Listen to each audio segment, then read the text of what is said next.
बातमी अशोक खरात संदर्भातली आहे। खरातने शक्तीपीठ महामार्गाच्या रस्त्यावरती जमीन खरेदी केली। 2,40,00,000ची जमीन खरातनं खरेदी केली आहे। खरात आणि खरातच्या सीएनं एकाच ठिकाणी जमीन खरेदी केली असल्याची माहिती आहे। उत्तर सोलापूर या ठिकाणच्या कळमन गावामध्ये खरातनं जमीन खरेदी केली आहे। खरातने जमीन खरेदी केल्याचे कागदपत्र आता समोर आलेले आहेत।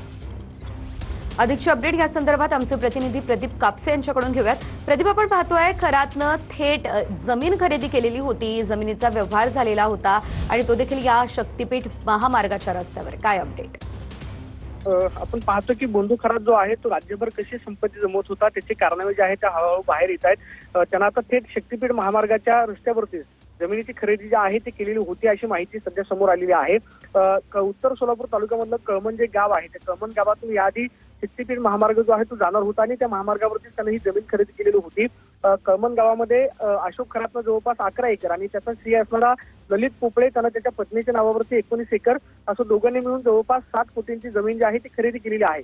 2024 मध्ये या जमिनीचे खरेदी खत जे आहे ते दोघांनी मिळून केलेलं होतं आणि शेजारीच गट नंबर जो आहे ललित पोपळेच्या पत्नीच्या नावावरती आणि अशोक खराच्या नावावरती आहे।